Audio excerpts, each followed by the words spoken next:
I just want to start by talking about the shrine behind me. Brilliant shrine.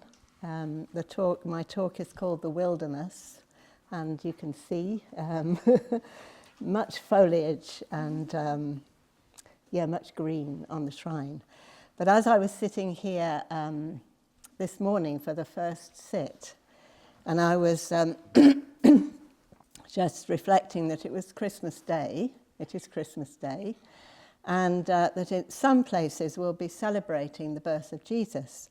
So in those places, on the shrine, there will be a crib, father and mother, baby in the crib, 3 wise men. And today we're celebrating the Buddha's leaving home and going into the wilderness, and we have 2 skulls on the shrine, as well as lots of branches and foliage. So I just hope you're feeling you're in the right place. Happy to be here. And if you're in doubt, we can maybe reassure ourselves with some of the lines from the puja that we've been saying in the evening. The Buddha was born as we are born. Ah, yes, because Jesus had an immaculate conception. But the Buddha was born as we are born. What the Buddha overcame, we too can overcome. What the Buddha attained, we too can attain. So I'm picking up the story of the Buddha's noble quest from Abhayanandi and Maitreyi, and I'm taking a leaf from Maitreyi's book, i.e. his talk, and I'm going to start with a flashback. And in this case, the flashback is to the Buddha's experience of the 4 sights again. I think maybe that was your flashback too, I can't remember.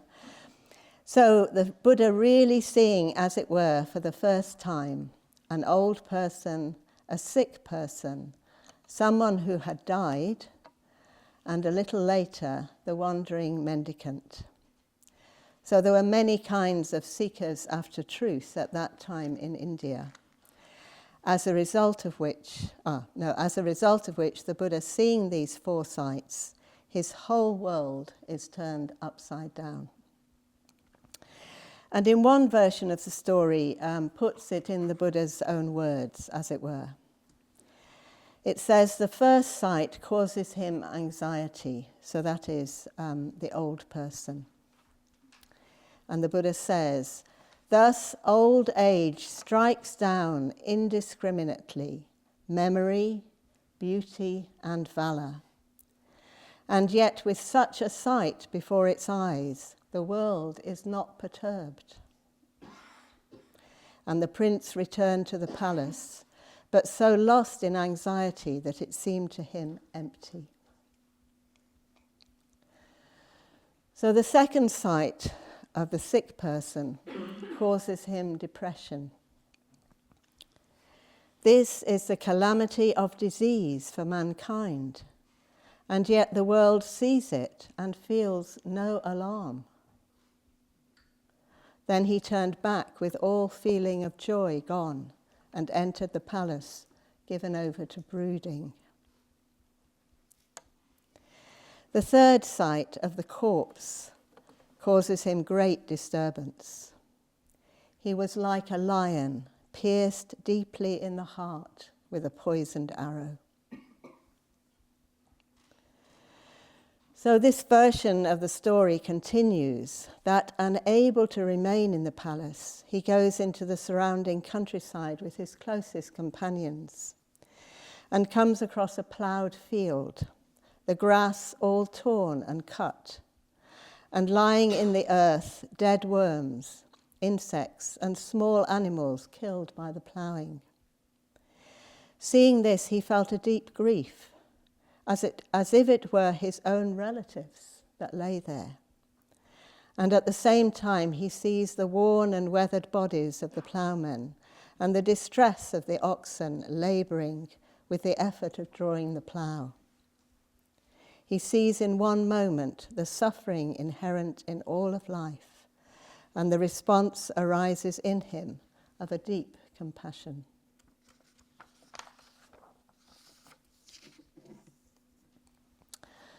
So the story is a story, but what it tells us, as Abhayanandi said, is that however many times he may have seen those sights of old age, sickness and death, this was the first time that he really saw them, saw the implications.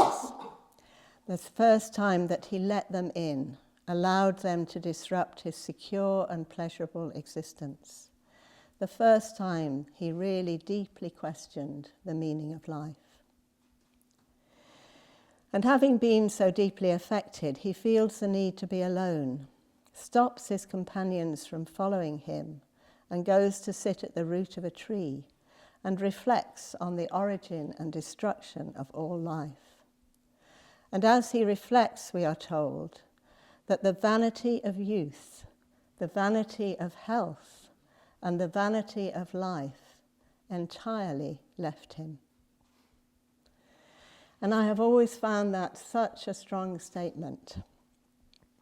Sometimes these are described as intoxications, that he was freed in that moment from the intoxication of youth, the intoxication of health, and the intoxication of life. That is, the pride and delusion that he could somehow be immune to all of this, that he is in control, and that the world can be organized to keep things secure. For most of us, we will only gradually become aware of this delusion through our life experience or from that of our friends. So we can begin to see the force of this experience on him, a young man in the prime of his life, thrown into a complete existential crisis. It is only the fourth sight of the wandering mendicant that gives him any sense of hope or meaning. In some versions of the story, he sees him without any words passing between them. He just sees the steady way in which he walks, his bearing one of calm and joy, his expression clear and open, with simple clothing, without possessions. In other versions, the mendicant tells Siddhartha that he wanders without expectations in search of the highest good.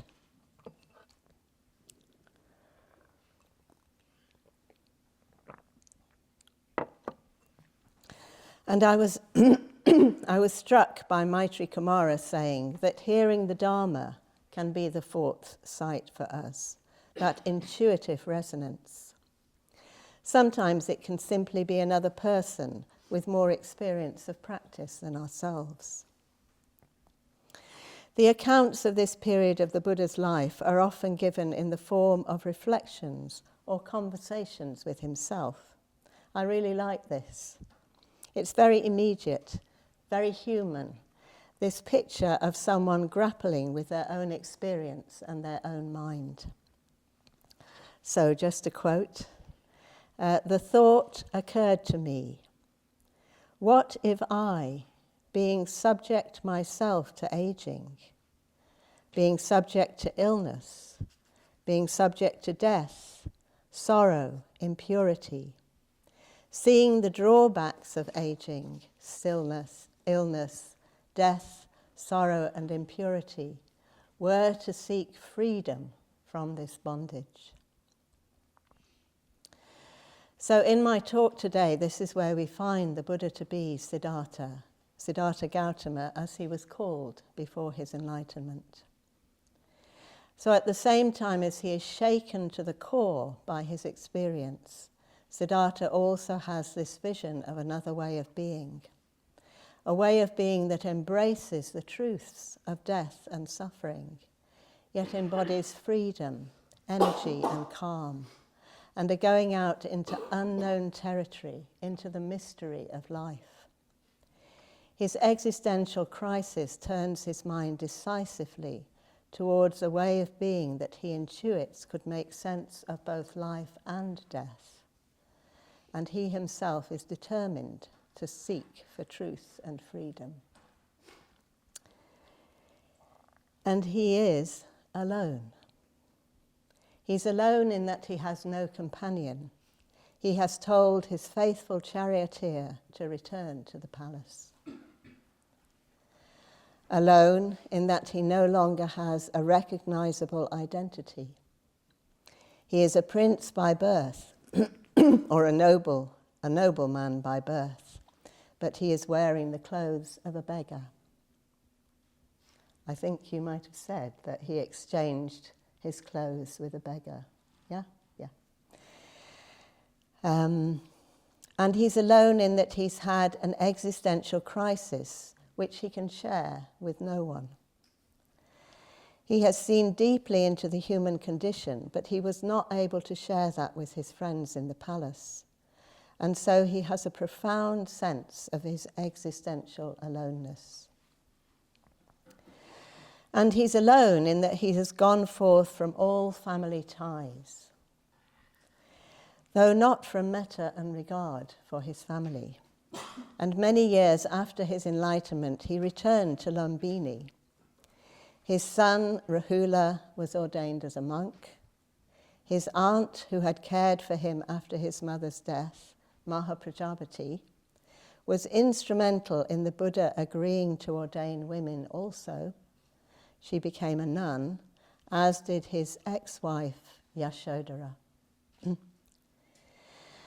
But at this point, he is profoundly alone, without possessions apart from the rags he is wearing, entirely dependent on the charity of those whose villages and towns he passes through for food. I think it's important to really reflect on how that was for Siddhartha, how that must have been to be so completely alone, and to be consumed with a quest to discover the real meaning of life and to discover who he really was.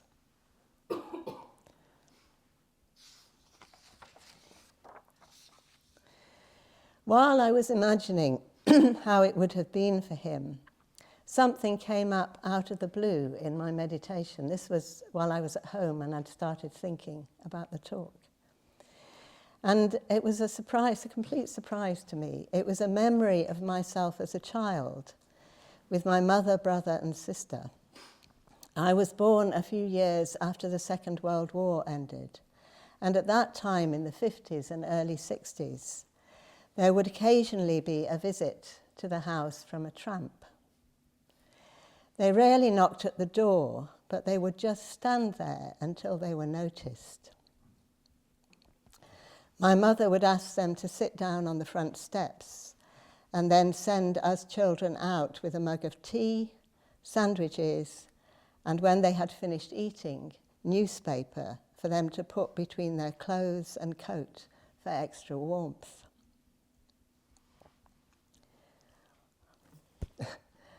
I feel a bit emotional about this memory. My memory is that they rarely spoke. Sometimes they were altogether silent. And I felt somewhat in awe of them and of the mystery of their lives, and aware too of how respectful my mother was to them.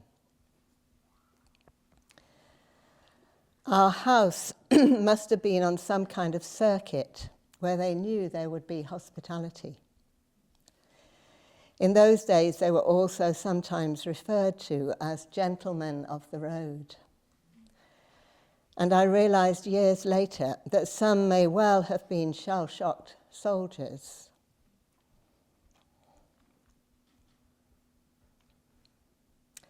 Whose lives had fallen apart after returning from the war. But maybe we each have some memory or image of our lives, of a taste of that experience of being intensely alone. It may be one of traveling alone, a different country, a foreign language, not being able to make oneself understood. Maybe some of us have been literally homeless at some point in our lives. Or maybe after some loss in our lives. Maitreyi Kumara talked about this also, when we've realized that we placed a lot of security in our close relationship with that person. or in the identity given by that job, or we lose a certain sense of status that we have maybe unconsciously held, or we get ill and we can't function in the same way anymore. All or any of these experiences can give rise to a sense of aloneness and the existential anxiety of that. Having the rug pulled out from under your feet, not having the confidence of knowing who you are or even really what life is about any longer. But the difference between our experiences and the Buddha's is that he has actively chosen that aloneness and has that burning ambition to find the truth of existence and the end of suffering, and so to become free. And there are two quotations that have really stood out for me about aloneness. In this case, the first term used is loneliness, and it's interesting to reflect on what the difference is between these two states of mind, loneliness and aloneness. But both of these quotes are essentially talking about existential aloneness. And the first is from our founder and teacher, Bhante Sangharakshita, and it's uncompromising. He can be very uncompromising. Loneliness is inherent in conditioned existence. The very fact of one's subjectivity, that one has a sense of ego, of separate self, means that you will always feel, to some extent, cut off from others. If you are sufficiently mindful, you will notice that subtle sense of loneliness in your experience all the time. There can be warmth and companionship, but no amount of good friendship can or should alleviate the existential aloneness of conditioned existence. And a very similar quotation comes from Chogyam Trungpa, a Tibetan teacher who came to the West in the same period as Bhante. And he talks about this existential aloneness in quite a provocative way. He says, your goal is loneliness. Loneliness here is not meant in the sense of feeling alone in an empty room with nothing but a mattress. We are talking about the fundamental starvation of the ego. There are no tricks you can play. There's nothing more you can do about the loneliness at all. So for that reason, there's a need for a teacher, a need for a sangha, and a need for practice. So both of these are very strong statements, and I'm just going to take a moment to unpack them. So Bhante Sangharakshita says, loneliness or existential aloneness is inherent in conditioned existence. The very fact of one's subjectivity, that one has a sense of ego or separate self, means that you will always feel to some extent cut off from others. For in place of conditioned existence, one could simply say, this is me speaking, one could simply say human existence. As human beings, our experience happens in time and space, and in a relationship of subject and object, self and other. There's no value judgment here. It's simply how we come into the world, how our consciousness or how our minds are structured. Maitreyi Kumara was talking about this yesterday more succinctly, I think, than myself. He said there's something happening in here, which we call me, and stuff happening out there, which we think of as the world. And the Buddha taught that this dualistic way of experiencing ourselves and the world is the basis of our suffering.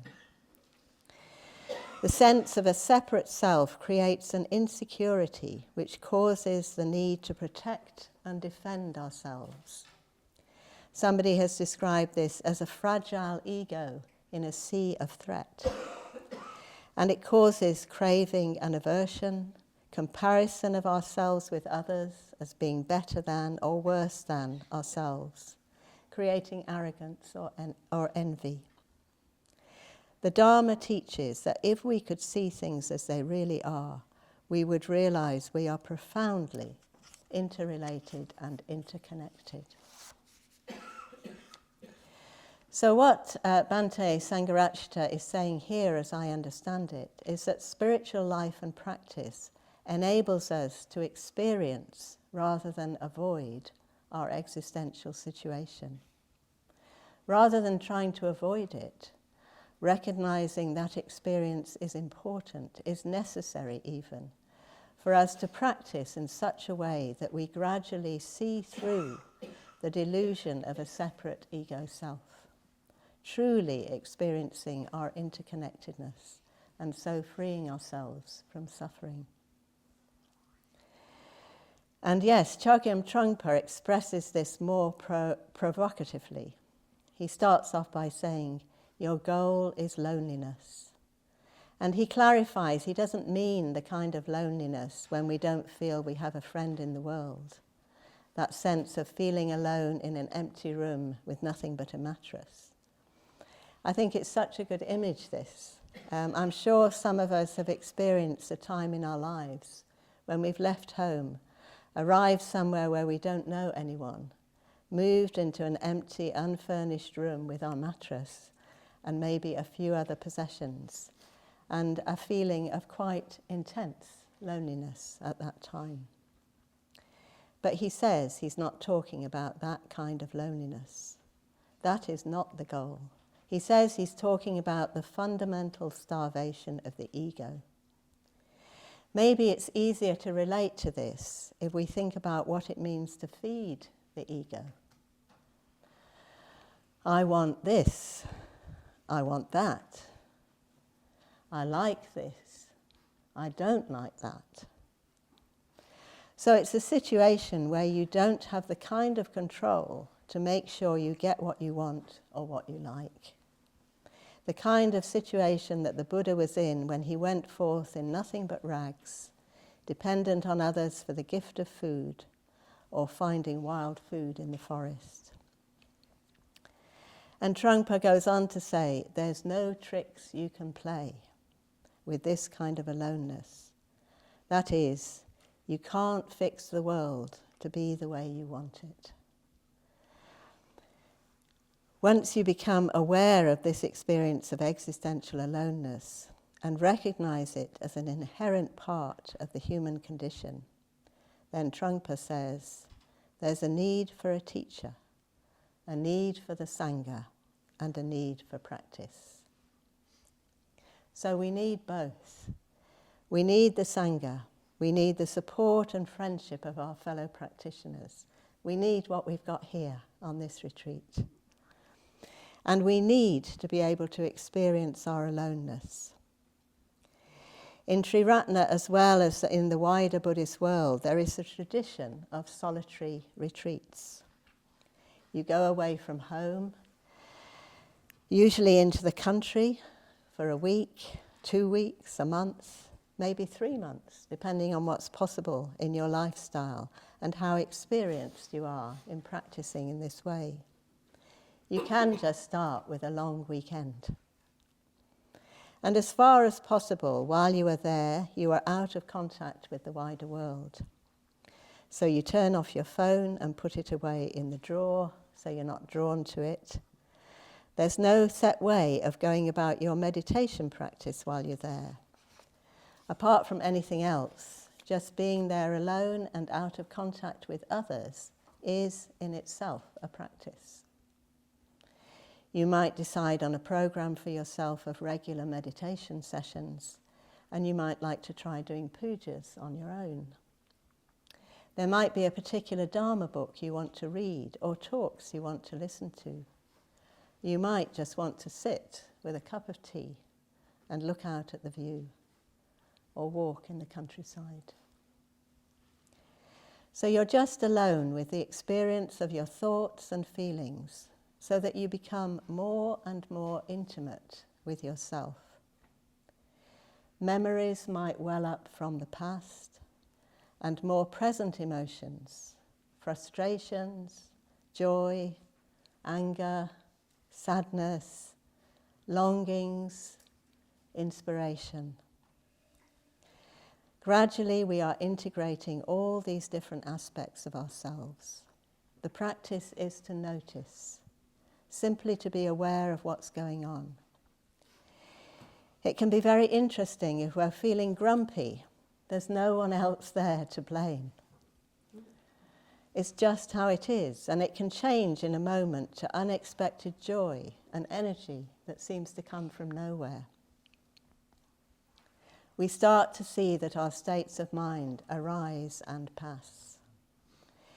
We begin to experience ourselves as another dimension of the environment, rather than an insistent centre of the world.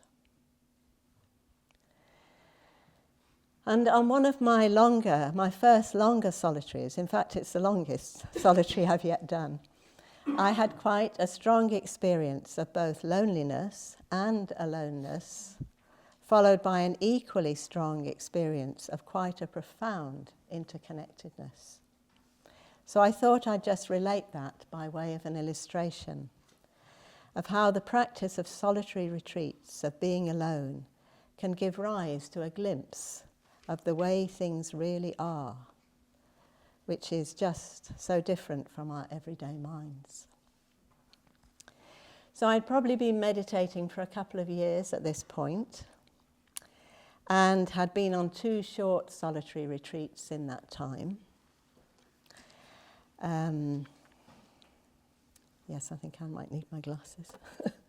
But I suffered from a certain kind of impatience and pride, what is sometimes called spiritual materialism. Wanting to be able to go home after the solitary to my friends with a feeling of having acquired some attainment which would impress people. We were talking a bit about this in our group today. It's quite amusing, yeah. As well as having naivety and youthful enthusiasm, both of which are fine. And I wanted to do something adventurous, so I went to the south of Spain, where there was a Tibetan retreat centre in the mountains which let out solitary huts. Very simple structures, with just enough room for a bed, a desk and a chair, somewhere to meditate, and camping gas for heating up food. I was there for a month, and while there were other people doing the same thing on the land, there was agreement not to speak to each other if we passed on a walk. Interestingly enough, there were also no mirrors in the hut either, and it was before the invention of mobile phones. So I wasn't reflected back in any way. There was just me and whatever went on in my mind and in the environment.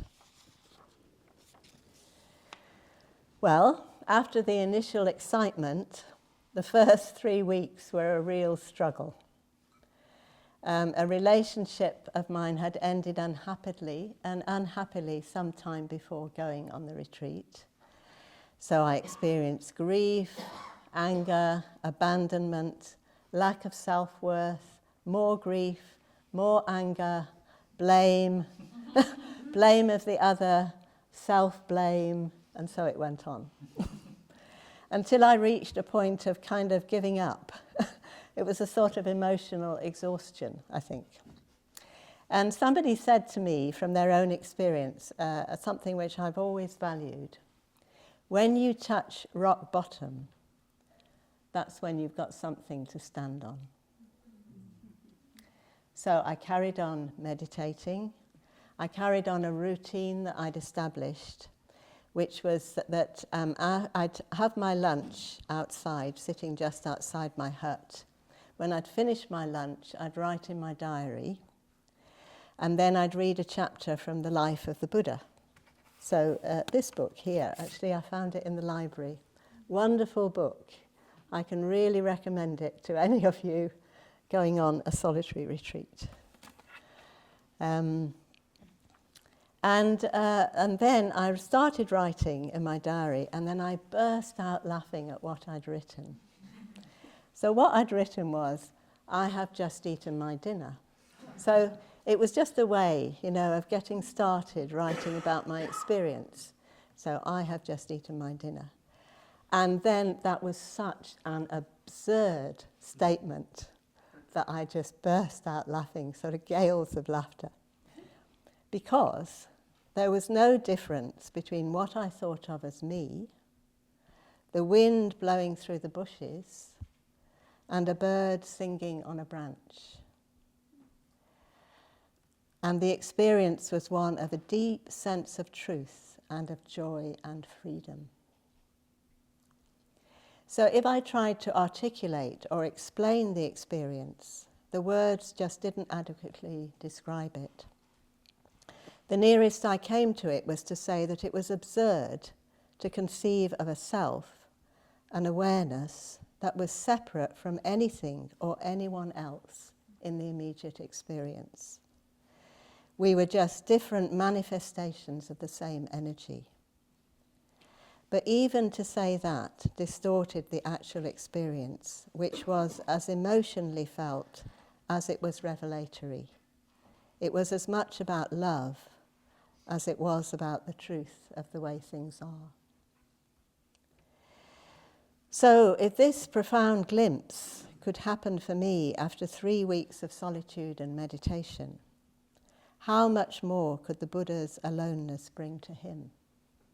With the strength of his going forth from home into the homeless life, his intensive conditions of the forest and the wandering life, his resolute quest for the truth about existence. And just harking back to the quotation from Trungpa, there are no tricks you can play. There's nothing more you can do about the loneliness at all. So for that reason, there's a need for a teacher, a need for the Sangha, and a need for practice. So after a certain period of wandering, the Buddha recognized this for himself and sought out a teacher he had heard about, a Radha Kalama, revered as a great meditation master. Practicing under him, he reached one of the highest levels of meditative absorption, superconscious states known as the arupa or formless dhyanas. Dhyana is the term used for meditation when one becomes quite absorbed or concentrated. Sometimes this can happen when one is a beginner to meditation and you come to it without any preconceptions. This is called beginner's mind. And formless dhyana is a much more absorbed state, usually only experienced through intensive practice. So this was what the Buddha experienced under Radha Kalama's guidance, a state which could be confused with enlightenment. It was so blissful. But when the Buddha experienced this state in meditation, he realized that he remained fundamentally unchanged by it outside of the practice. It didn't answer the questions he had about birth, death, and suffering. And it hadn't removed the thorn, hard to see, lodged deep in the heart, that was the essence of the problem of the human condition. So although Radha Kalama invited him to become an equal leader and teacher of his community, the Buddha declined and continued his search for a teacher and a Sangha. He then went to Udraka Ramaputra, who had 700 disciples. And again, Siddhartha quickly mastered the practices and attained what Udraka had attained, the highest arupa dhyana or superconscious state. But again, the experiences did not give him the answers he was searching for. So even when Udraka Ramaputra offered him sole leadership of his community, which carried a great deal of status in that he was venerated by nobles and kings, the Buddha declined and continued his wandering life. And what happened next is probably quite hard for us all to relate to. I recently came across a description of what was called the human paradox. So the description was describing that we are a part of nature, and yet we can step out of it through our minds. We can imagine in all sorts of ways. We can create what we imagine. We apparently have control over nature to some extent. Yet we are subject to death and decay, which we cannot control. We are both out of nature and hopelessly within it, the description says. And it goes on to say, humankind is dual, both up in the stars, yet housed in a heart-pumping, breathing body that once belonged to a fish. So out of this paradox has emerged the tradition of asceticism in almost all religious traditions. What was originally called ascesis in Greece and described the intense training undergone by athletes, which obviously still happens, became an ideal of tempering or denying the desires and physical cravings of the body in order to open the way to more intensive spiritual practice. There is some truth in this. Fasting can bring about a change in consciousness, greater clarity. Not indulging entertainments can bring about less distraction, and so on. But asceticism was also taken to extremes in many religions, and in the India at the time of the Buddha, there were many examples of this being practiced, with the goal of releasing spirituality and strengthening the will. So finding a lack of answers to his quest in the meditation experiences he'd attained, Siddhartha turned to ascetic practice, which soon became extreme. He practiced a form of control of the breath, slowing it down until it stopped. I thought, suppose I practice the meditation that is without breathing. I stopped the in-breaths and the out-breaths in my mouth and nose and ears. When I did so, violent winds racked my head, as if a strong man were splitting my head open with a sharp sword. And then violent winds carved up my belly as a clever butcher and his apprentice carve up an ox's belly with a sharp knife. And each time, though tireless energy was aroused in me and unremitting mindfulness established, yet my body was overwrought and uncalm by the painful effort.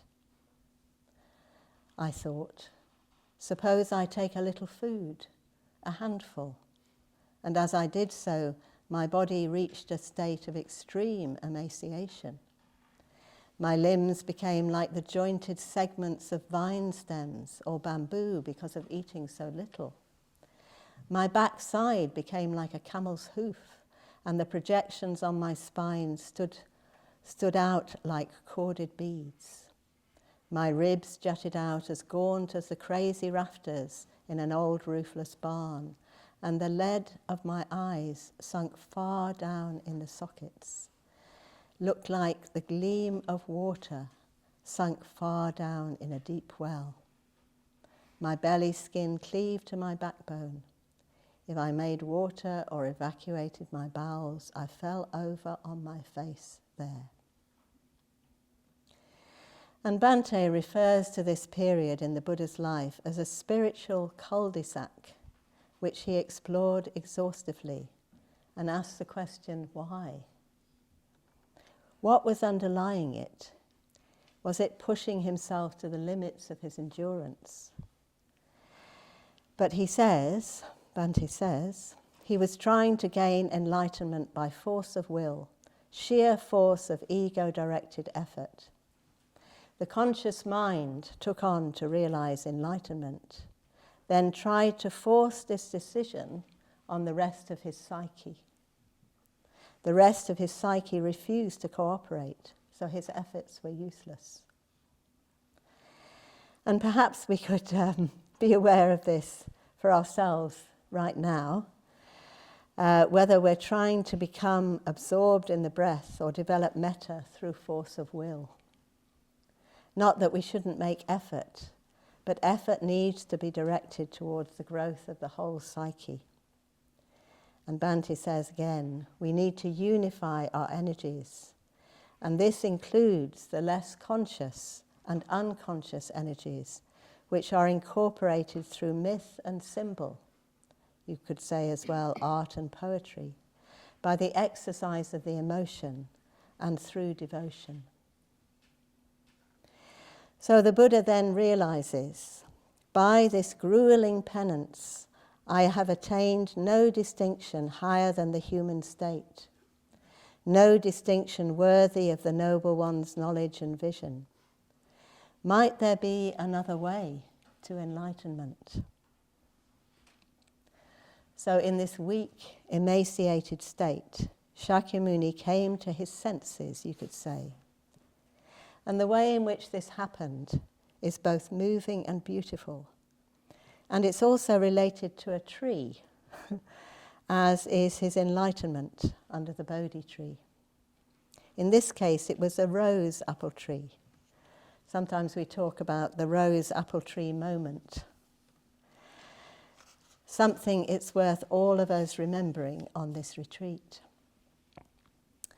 A memory of his childhood arose, of a time when his father was working, ploughing a field, while Siddhartha was sitting in the cool shade of a rose apple tree, in a state of contentment, secluded from sensual desires, secluded from unprofitable things. And we can imagine that state perhaps from moments in our own lives. For me, it's where my family used to go on holiday in North Wales. I could sit on a small cliff with my back against a rock, just gazing out over the sea to the mountains beyond, and I'd lose all track of time. And the Buddha describes this memory of his own state of contentment as being one of entering the first dhyana, a level of absorption in meditation where one experiences the pleasure of happiness, of joy, and at the same time one is able to think and reflect. And he has this thought, might this be the way to enlightenment? And I always expect when I read this in the text that it will be followed by the narrator saying, then the earth shook. Because it is, at the same time as being a beautiful image, also an earth-shattering moment. He realizes this is indeed the way to enlightenment, to experience the pleasure of absorption while not becoming in any way attached to that pleasure. And with this realization, he also realizes the need to nourish himself. It is not possible to attain that pleasure with a body so emaciated.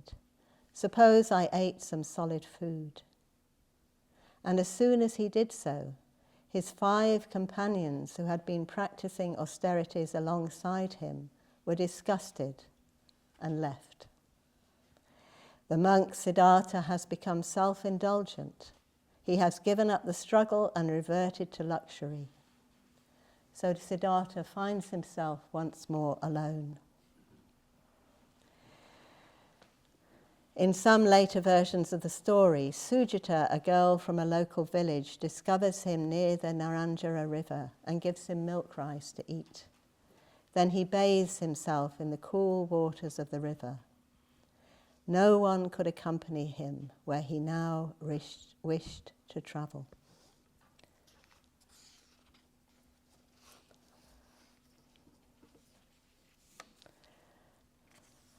Can I have a time check? 5 minutes, thank you. So there was a long-standing, so he was not just alone, but alone in a very challenging environment, alone in the forest without shelter. So there was a long-standing forest tradition in India and other Buddhist countries. A long-standing practice of leaving the villages and towns and wandering in the wilderness and the mountains. The ruggedness and dangers provided excellent conditions for spiritual training. The perils of the jungle and the forest included tigers, snakes, wild boars and bandits who preyed on travellers. There was the vexation of mosquitoes and the cold and heat, hunger and thirst, wind and the heat of the sun. And there were also ghosts, spirits, and demons. Confronting fear was an important part of that way of practice. So directly confronting his experience and dealing with the fear that arose was a different kind of challenge from that of developing endurance through asceticism or from attaining the mystical states of the formless dhyanas, and in a sense more genuinely challenging than either of those. There would be times of no moon when the forest would be pitch black and the slightest sound aroused fear and dread. A deer would approach me, or a peacock knock off a branch, or the wind rustle the leaves and the hairs of his body would stand on end. And I thought, why do I dwell in constant expectation of the fear and dread? Why not subdue that fear and dread while maintaining the posture I am in when it comes to me? While I walked, the fear and dread came upon me, but I neither stood nor sat nor lay down till I had subdued that fear and dread. So how did he subdue the fear and dread? Not by some particular practice or reflection, but essentially by doing nothing. If he was walking up and down, he continued walking up and down. If he was sitting, he continued sitting, aware of the fear arising, aware of the fear continuing, and aware of the fear passing, recognizing the fear for what it was, a state of mind, so it no longer had power over him. So I'm going to finish now. So Siddhartha had developed huge resources during his time in the wilderness. The ability to face existential aloneness with equanimity, to be without a recognizable identity, to become fearless, to undergo deprivation with great endurance, to realize when he had made a mistake and not let pride prevent him from changing, to be willing to be unpopular and lose whatever status had been projected onto him. He has become clear about what he is doing and why. He's aware of himself, of his mind and heart, and of his environment. He is able to attain blissful states in meditation, but he recognizes that this is only a means, not an end, to his noble quest. Now he can bring all of this experience to bear, and he has found his place of practice, a clearing in a forest not far from the river Naranjara, near a village called Uruvilva, which is now known as Bodh Gaya. He says to himself, "This will serve for striving." And later, recounting his experience to his disciples, he expounds on that statement he made to himself. "My flesh may wither away, and my blood may dry up, but I will not give up until I have found what firmness, persistence, and effort can bring. Until I have found liberation, I will sit here unflinching and utterly still." Thank you.